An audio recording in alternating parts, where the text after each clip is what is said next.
नमस्कार जोहार। चलिए जानते हैं झारखंड की ताजा खबरों को, लेकिन उससे पहले अगर आपने अभी तक इस चैनल को सब्सक्राइब नहीं किया तो सब्सक्राइब कर लें, जिससे कि आपको झारखंड की ताजा खबर रोजाना मिलती रहे।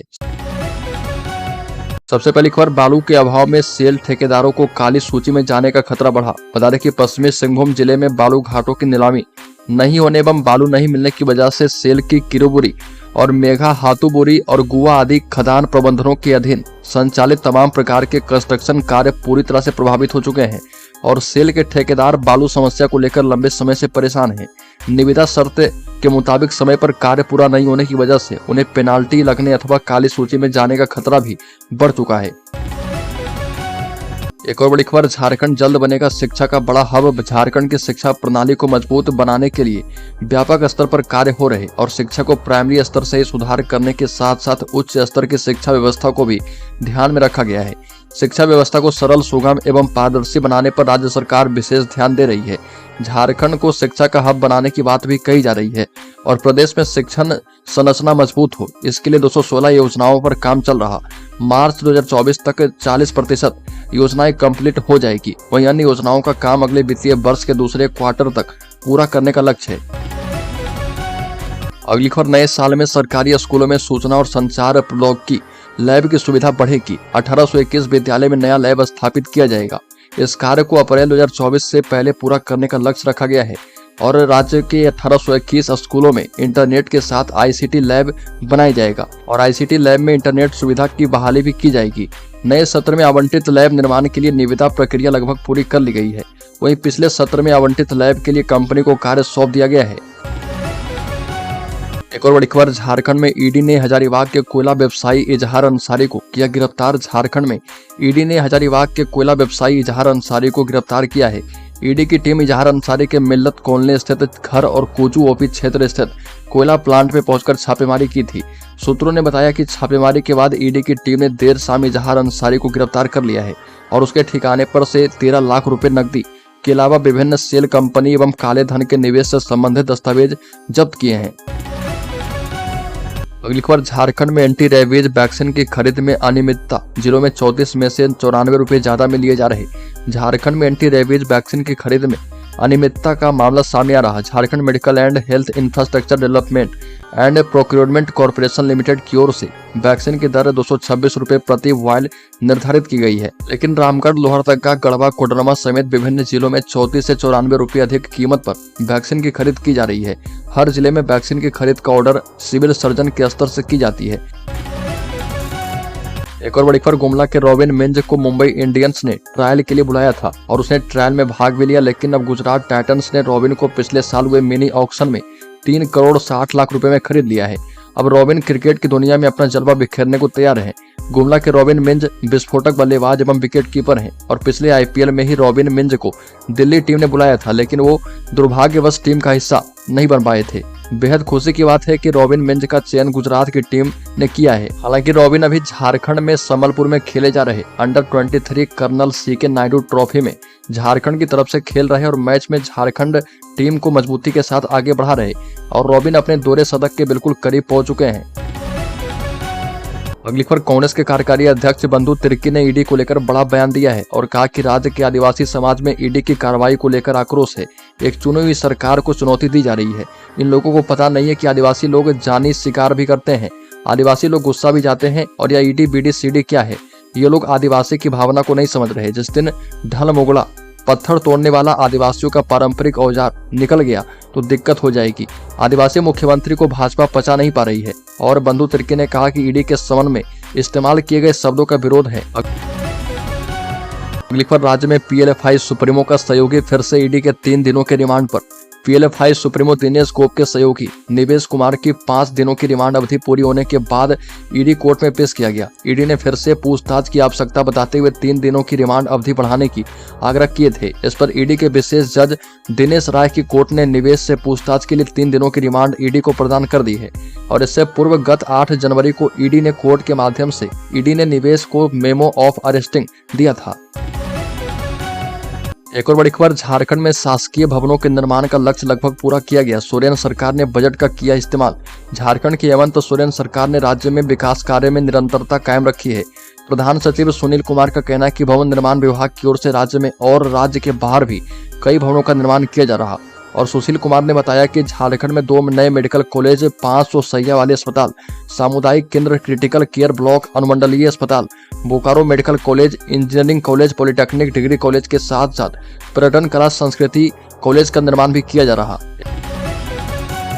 एक और बड़ी खबर, रांची में भारत जोड़ो न्याय यात्रा को लेकर बैठक की गई। झारखंड में न्याय यात्रा को सफल बनाने पर चर्चा की गई है। भारत जोड़ो न्याय यात्रा को लेकर रांची महानगर कांग्रेस कमेटी की बैठक हुई है। बिहार कलम में आयोजित रांची महानगर कांग्रेस कमेटी के अध्यक्ष कुमार राजा की अध्यक्षता में हुई बैठक में भारत जोड़ो न्याय यात्रा को कैसे सफल बनाया जाए, इस पर चर्चा की गई। और बैठक में रांची महानगर कांग्रेस के अध्यक्ष कुमार राजा, पूर्व केंद्रीय मंत्री सुबोधकांत सहाय सहित कांग्रेस के कार्यकर्ता शामिल हुए। और बैठक के बाद कुमार राजा ने कहा कि यह न्याय यात्रा जो है मणिपुर से आखिर क्यों शुरुआत की गई है, इसका बहुत ही बड़ा मतलब है। अगली खबर, ईडी के समन को लेकर बीजेपी के निशाने पर आ चुके हैं हेमंत सोरेन। झारखंड के मुख्यमंत्री हेमंत सोरेन ने ईडी को पत्र लिखकर 20 जनवरी को मुख्यमंत्री हाउस में आकर उनका बयान दर्ज करने की बात कही है। इसको लेकर विपक्षी नेता मुख्यमंत्री को निशाने पर ले चुके हैं। और बता दें कि झारखंड बीजेपी के अध्यक्ष बाबूलाल मरांडी ने कहा कि अब हेमंत सोरेन का अहंकार जो है खत्म हो गया है और उनको लगने लगा है कि वो गलत कर रहे हैं। और झारखंड कोई अलग देश में नहीं है, भारत का ही हिस्सा है और ईडी कानून के मुताबिक ही कार्रवाई कर सकती है। बड़ी पर झारखंड आंदोलनकारी संघर्ष मोर्चा ने निकाली रैली, धरना दिया। झारखंड आंदोलनकारी संघर्ष मोर्चा जिला समिति की ओर से अपनी मांगों के समर्थन में रैली निकाली गई और खूंटी जिला में यह रैली निकाली गई थी। धरना प्रदर्शन के दौरान झारखंड आंदोलनकारी के संवैधानिक अधिकार सुनिश्चित करने के संबंध में राज्यपाल के नाम जो है 15 सूत्री मांग पत्र सौंपा गया।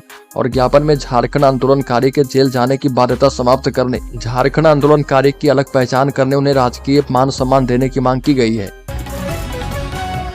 एक और बड़ी खबर, राज्य में आंगनबाड़ी केंद्रों को दिए जाएंगे बेंच डेस्क, बच्चों को मिलेंगे पोशाक एवं किट। बता दें कि झारखंड के आंगनबाड़ी केंद्रों के बच्चे अब बेंच डेस्क पर बैठेंगे। राज्य सरकार सभी आंगनबाड़ी केंद्रों में बेंच डेस्क उपलब्ध करवाएगी। वहीं सरकारी स्कूलों के तर्ज पर आंगनबाड़ी के बच्चों को भी पोशाक, जूता, मोजा और स्कूल किट दिए जाएंगे। स्कूल किट के अंतर्गत रीडिंग एवं राइटिंग किट दिए जाएंगे। योजनाएं अगले वित्तीय वर्ष में शुरू की जाएगी। इसकी जानकारी महिला बाल विकास एवं सामाजिक सुरक्षा विभाग के सचिव कृपानंद झा ने दी है। और कृपानंद झा ने कहा कि झारखंड में 50 से 60 वर्ष के अनुसूचित जाति और अनुसूचित जनजाति के लोगों को वृद्धावस्था पेंशन का लाभ मिलना भी शुरू हो चुका है। अगली खबर, आदिवासी समुदाय के द्वारा एक मंच पर आने का किया गया आह्वान। 11 फरवरी को कुर्मी को एसटी बनाने का किया जाएगा विरोध। कुर्मियों के द्वारा एसटी सूची में शामिल किए जाने की मांग दोबारा उठाने से झारखंड की सियासत गर्म हो गई है। मांग के विरोध में सभी आदिवासी संगठन गोलबंद हो चुके हैं। इसी को लेकर विभिन्न आदिवासी संगठनों की बैठक करम टोली स्थित घुमकुड़िया में हुई है और एक मंच पर आकर 11 फरवरी को पैदल पदयात्रा निकालने पर निर्णय किया गया। कुर्मियों की एसटी सूची में शामिल करने की मांग के विरोध में 10 बजे से मोराबादी मैदान से बिरसा चौक तक पदयात्रा निकाली जाएगी। और पूर्व मंत्री सह आदिवासी महासभा के संयोजक देव कुमार धान ने कहा कि कुर्मी महतो कभी आदिवासी नहीं थे और वो नॉर्थ बिहार एवं अन्य इलाकों से झारखंड में आकर बसे थे और वो अपने आप को शिवाजी का वंशज और खुद को क्षत्रिय कुल का बतलाते हैं। अगली खबर, झारखंड सरकार ने महिलाओं के लिए पेंशन पाने की उम्र सीमा मौजूदा 60 वर्ष से घटाकर 50 वर्ष करने का निर्णय किया। एक अधिकारी ने जानकारी दी और महिला बाल विकास एवं सामाजिक सुरक्षा विभाग के सचिव कृपानंद झा ने कहा कि इस संबंध में प्रस्ताव चर्चा के अंतिम चरण में है। प्रस्ताव के तहत अनुसूचित जाति, अनुसूचित जनजाति और महिलाओं के लिए पेंशन पाने की उम्र सीमा 50 वर्ष होगी। और मुख्यमंत्री हेमंत सोरेन ने 29 दिसंबर को घोषणा की थी कि राज्य में आदिवासी और दलित 60 वर्ष की पूर्व सीमा की बजाय 50 वर्ष की आयु प्राप्त करने पर पेंशन का लाभ के पात्र होंगे। अगली पर, कोयला सचिव अमृत लाल मीना ने कहा कि देश में 20 साल तक कोयले की मांग कम नहीं होने वाली है। इसके बाद ही इसमें कमी हो सकती है। इस कारण कोयला उद्योग में निवेश करने वालों के लिए ये काफी अच्छा समय है। निवेशक कॉमर्शियल माइनिंग में पैसा लगाकर अच्छा रिटर्न प्राप्त कर सकते हैं। और श्री मीना को कॉमर्शियल कोल माइनिंग के 8वें और 9वें चरण के ऑक्शन को लेकर पहली बार रांची में आयोजित रोड शो को वर्चुअल माध्यम से संबोधित कर रहे थे। और श्री मीना ने कहा कि जून 2020 में कॉमर्शियल कोल माइनिंग के लिए बोली लगनी शुरू हुई थी। अब तक 91 कोल ब्लॉक का ऑक्शन हो चुका है। इसमें 5 में भी खनन चालू हो गया है। और झारखंड में कोल सेक्टर का महत्वपूर्ण योगदान है और ये उपयोगिता कभी घटने वाली नहीं है। एक और बड़ी खबर, झारखंड के सभी विश्वविद्यालय और कॉलेजों में चलेगा साइबर फ्रॉड जागरूकता अभियान। बता दें कि रिजर्व बैंक ऑफ इंडिया की ओर से युवाओं को वित्तीय धोखाधड़ी और साइबर फ्रॉड पर सतर्क करने के उद्देश्य से बड़ी पहल की जा रही है। इसके तहत वित्तीय साक्षरता कार्यक्रम के अलावा राज्य के सभी विश्वविद्यालय और कॉलेजों में विद्यार्थी के बीच निबंध प्रतियोगिता आयोजित की जाएगी। इसका विषय है अपने आसपास वित्तीय धोखाधड़ी एवं साइबर फ्रॉड की कोई घटना और उससे बचने के उपाय। निबंध प्रतियोगिता में प्रतिभागी हिंदी या फिर अंग्रेजी भाषा में अपनी बातें लिख सकते हैं।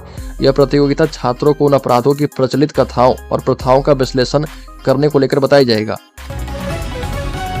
अभी पर ग्रेजुएट्स के लिए राज्य सरकार में निकली बहाली, 1 लाख से अधिक सैलरी। बता दें कि ग्रेजुएशन तक की पढ़ाई करने वालों के लिए राज्य सरकार के विभिन्न विभागों में सरकारी नौकरी पाने का अवसर, ये बहाली झारखंड राज्य में निकली है। झारखंड कर्मचारी चयन आयोग जेएसएससी ने technical special graduate level combined competitive परीक्षा 2024 का नोटिफिकेशन जारी किया है। इसके माध्यम से कुल 492 पदों पर भर्तियां निकाली गई है। पदों के लिए आवेदन प्रक्रिया 16 जनवरी से शुरू है और वहीं अंतिम तिथि 17 फरवरी है। इसमें assistant research professor, plant protection inspector, block agriculture officer, sub divisional garden officer, static assistant की बहाली की जाएगी। अगली खबर, राज्य में सर्वजन पेंशन योजना के तहत कुल 9 योजनाओं पर काम चल रहा और इनमें 3 योजनाएं केंद्र संपोषित है, वहीं 6 योजनाएं झारखंड सरकार के द्वारा संचालित की जा रही है। इन योजनाओं के तहत 35,68,000 पेंशनधारी लाभ ले रहे और इसमें राज्य संपोषित पेंशन योजना के करीब 23 लाख लोगों को लाभ मिल रहा। पिछले 4 साल में राज्य के पेंशनधारियों की संख्या में 82% की वृद्धि हुई है। उक्त जानकारी महिला बाल विकास एवं सामाजिक सुरक्षा विभाग के सचिव कृपानंद झा ने दी है। बड़ी खबर, बंगाल में हमले के बाद झारखंड में ईडी को दिखाया डर। झारखंड मुक्ति मोर्चा ने कहा कि लोगों में गुस्सा है। पश्चिम बंगाल में पिछले दिनों ईडी की टीम भीड़ के हमले का सामना कर चुकी है। अब झारखंड में भी सत्तासीन झारखंड मुक्ति मोर्चा ने ईडी के प्रति लोगों के मन में गुस्से की दलील देकर चेतावनी दी है और ईडी की कार्रवाई को फिर से राजनीति से प्रेरित करार दिया। वहीं भाजपा ने इसे ईडी को धमकी करार दिया है और झारखंड मुक्ति मोर्चा महासचिव सह प्रवक्ता सुप्रियो भट्टाचार्य ने पत्रकार वार्ता के दौरान ईडी की कार्रवाई पर रोष जताते हुए कहा कि इससे राज्य की जनता में आक्रोश है और यदि चेतावनी समझने में ईडी ने देर की तो लोगों में आक्रोश का कहीं विभत्स परिणाम देखने को न मिल जाए और सलाह भी दी कि ईडी को अपनी कार्यशैली तथ्यपरक, पारदर्शी और स्पष्ट रखनी चाहिए ताकि उसकी विश्वसनीयता भी बनी रहे। और सुप्रियो ने ईडी की कार्रवाई पर सवाल उठाते हुए कहा कि 2024 चुनावी वर्ष है, 2-3 महीने का समय काफी महत्वपूर्ण होता है। मुख्यमंत्री हेमंत सोरेन को ईडी की ओर से भेजे जाने वाले समन का सार्वजनिक होने पर भी आपत्ति जताई है।